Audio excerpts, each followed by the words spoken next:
the General Services Administration sets per diem rates for federal employees, which are often used as benchmark industries or industry benchmarks within the industry.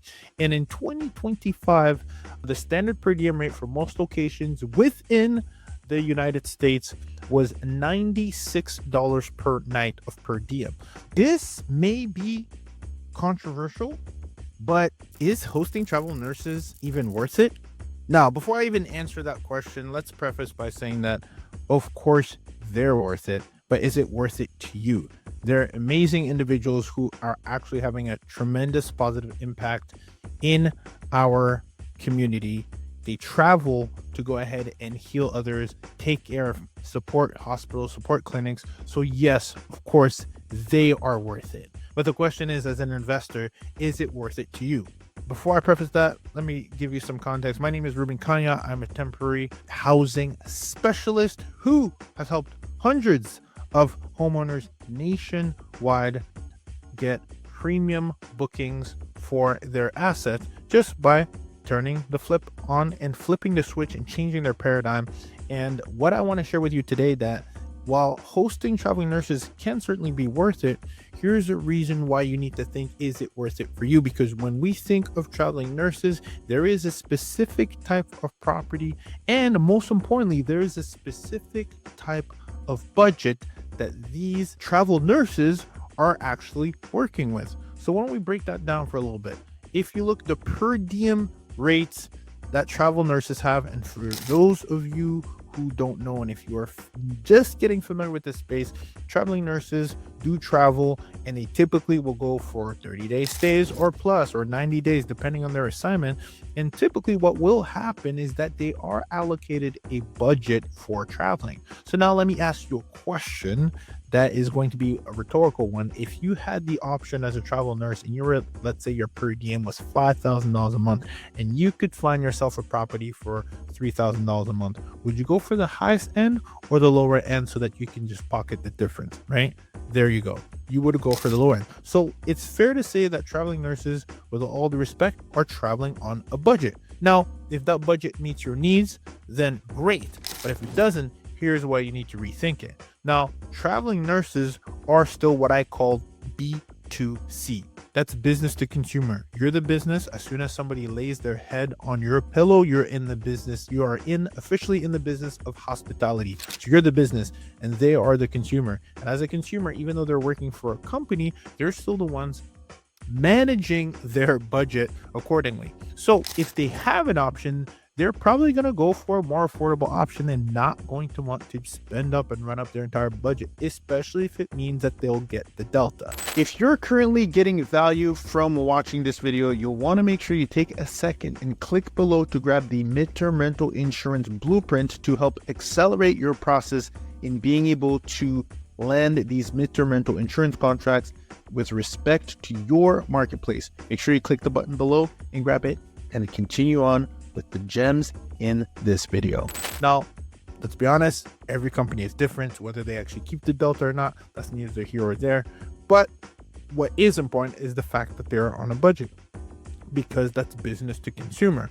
Now, what I like to focus on, and what we like to focus on, and what is actually very different than being on a budget, is working instead with the consumer, working with the actual business. Now, there's multiple reasons why I think you should go B2B versus B2C. But first, let's break down the B2C side of the house. Okay. So did a quick lookup, and I see that the General Services Administration sets per diem rates for federal employees, which are often used as benchmark industries or industry benchmarks within the industry.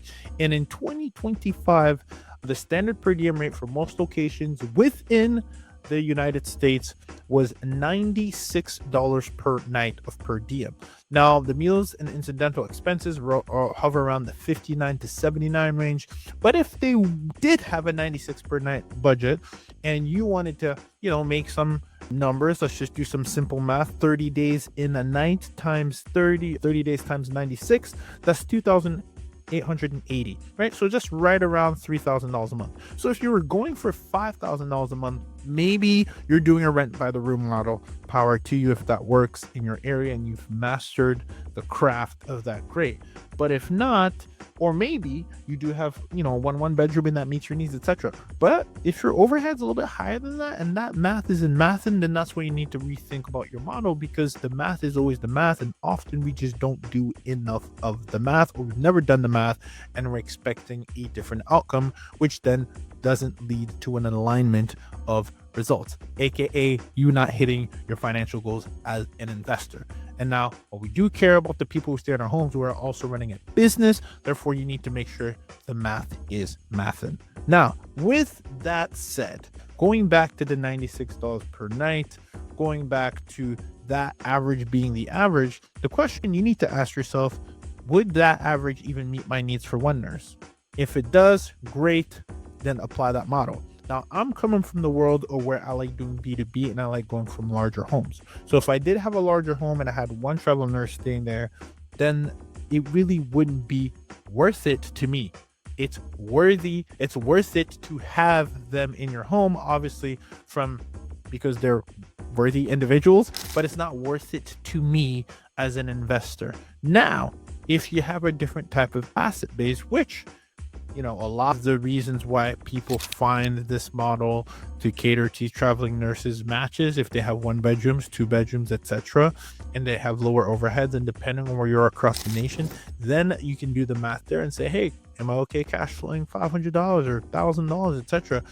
The point is, it's important for you to actually have done the math ahead of time rather than to have this forecast without having done the math. Okay, so the math is where the math is. Now, I will say, we typically, if you're watching this channel, you know that we like to work with insurance companies, and we do so because we like to have larger assets because they pay a larger premium. Now, the alternative of this would be if you did have this larger home, let's say, that was very close to, let's say, a hospital, etc. One thing that I would highly encourage you to do is focusing on the B2B model instead of B2C. Let me break that down. Remember, the one-to-one relationship with the traveling nurse that reaches out to you maybe on Furnish Finder is good. That works. However, it's a one-time relationship, and unless you really foster that relationship and really get them to commit to being connected with someone else in their business that's either another traveling nurse or someone the head of a department that places traveling nurses, it's a one-off relationship that you have to go hunt for again. But if you go B2B, instead of going for the traveling nurse, you can go to the company that's placing these travel nurses, and there's a bunch out there. You can look them up. They're temporary relocation companies, relocation agencies. I know we had worked with Churchill Corporate Group. They specialize in just that, where we had actually worked with the corporate side, and it wasn't the actual tenant that was paying, it was the corporation that was paying. Now, the reason that may work for you, even if you have, let's say, a larger home, is because then you can get a one-to-many, what I like to call a one-to-many relationship. What does that mean? It means that you're working with a source of leads that keeps on giving because they're in the business of relocating, or at least they have a dedicated department that's dedicated to relocating multiple nurses at a time. That is certainly worth it to build that relationship and then have the right type of asset that's located in the right location and the right type of asset that's going to also smoothly accommodate these nurses while they co-live together, has enough spaces, has maybe some co-living situation, which I cannot speak to, I don't do, but that is one area where if you did that level of assessment based on the per diem, where you said, hey, I have 4 bedrooms, I'm going to have 4 different travel nurses, and that's going to make the margin that I'm looking for, then yeah, you could very well be at $400 per day. Power to you, and that's worth it. But it's only worth it to you as an investor if you've done the proper research, where A, am I in the right location? B, do I have the right type of asset that would actually accommodate travel nurses to actually co-live together if they want to, which you have to do the research. Do they actually want to? Something tells me that they don't want to go back to the college life like it used to be. They'd rather have something smaller that's their own. But power to you. If you create a community, if you really build it the right way, then you could make it work. Is that typical? I'll leave that for you to research, predict, because that is not something that I do, but I'm only making the call out is it worth it? It's always based on the math. And if you've done the math, then take it a step further and actually build the one-to-many relationship, because then that will be the math that keeps on giving.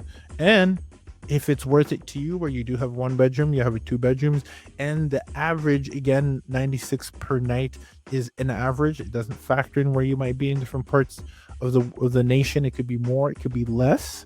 Just factor that in, that could be a average of a forecast that you can make. And if you're happy with that number, great, right? Just the last thing I want you to do is plant seeds of an orange expecting for an apple, right? It's important for you to understand, is it worth it for you based on your goals and based on the asset that you have and based on location. So let it be those 3 things. What is the goal? Number 1, what kind of asset do you have? And what is the location that you're in, to be able to then answer the question effectively and efficiently, that is hosting traveling nurses worth it for you? That's the question you need to ask. And now I will leave it to you to make the decision whether you want to be of service or not, which you should always be. And if you're watching this video, you probably are. You just gotta decide who is it that you're going to serve for the long run. If you got value from this video, make sure you check out the best midterm rental strategy you probably are not using video.